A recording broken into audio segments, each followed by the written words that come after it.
Welcome back to the IS Companion. Language development is a complex process that has intrigued psychologists and linguists for decades.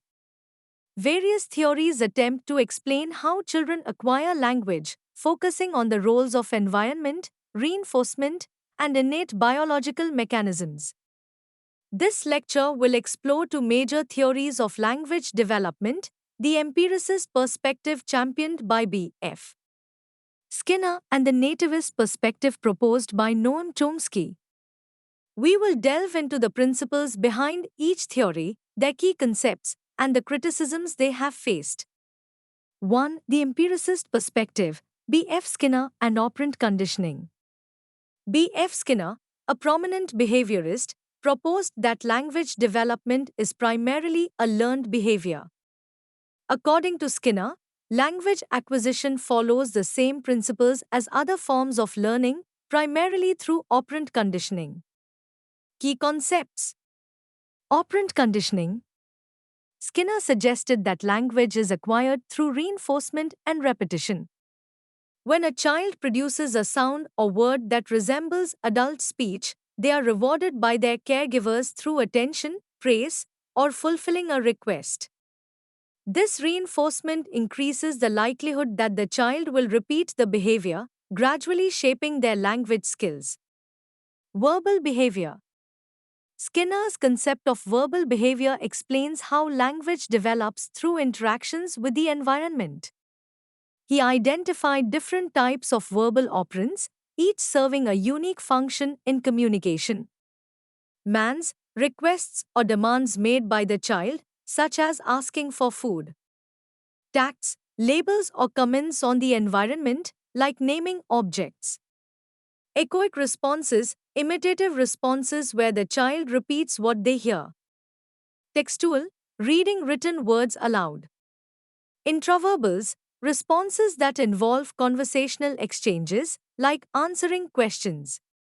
Autoclitics, modifiers that influence the meaning of the other verbal operands, such as indicating certainty or uncertainty. Criticism of Skinner's theory. One of the main criticisms of Skinner's theory is that it cannot fully explain the rapid pace and complexity of language acquisition in children. Critics argue that children often produce sentences they have never heard before, indicating that reinforcement alone cannot account for the generative aspect of language. Moreover, Skinner's theory struggles to explain why children make consistent grammatical errors that are not present in the language they hear, suggesting that language learning is not purely a result of environmental reinforcement. 2. The nativist perspective. Noam Chomsky and the language acquisition device, LAD. In contrast to Skinner's empiricist view, Noam Chomsky proposed a nativist theory of language development, arguing that children are born with an innate ability to acquire language. Key concepts: language acquisition device, LAD. Chomsky introduced the concept of the LAD, a hypothetical brain mechanism that he believed is hardwired into humans. The LAD enables children to rapidly understand and produce language once they are exposed to it. According to Chomsky, the LAD is equipped with a universal grammar, a set of grammatical principles shared by all human languages. Universal grammar. Universal grammar refers to the underlying structure that all languages share, which is accessible to children through the LAD. Chomsky argued that this innate knowledge allows children to construct grammatically correct sentences even with limited exposure to language.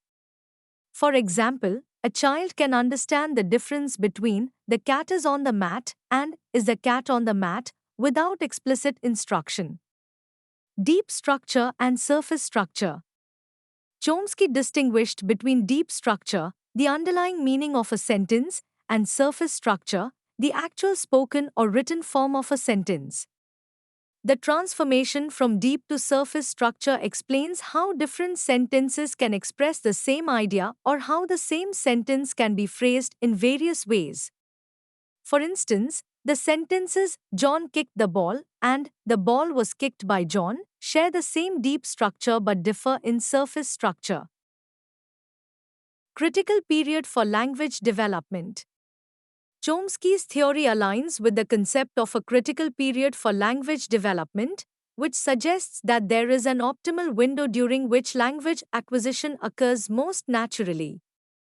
After this period, typically around puberty, it becomes more difficult to learn a language to the same level of fluency.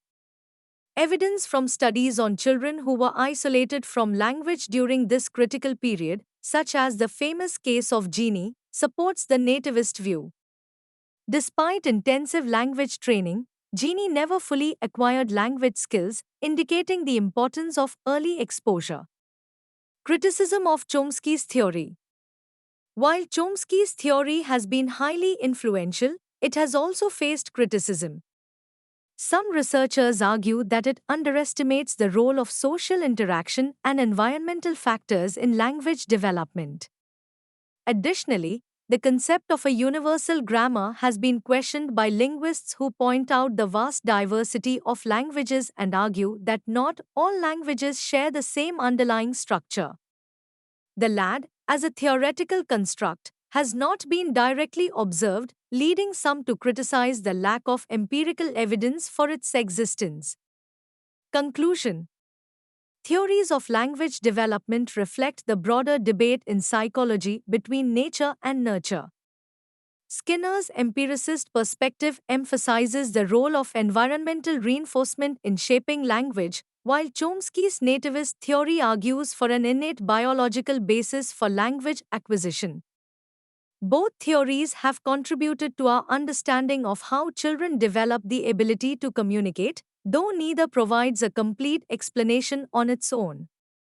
The ongoing dialogue between these perspectives continues to enrich our knowledge of language development, highlighting the complexity of this essential human capacity. Thank you.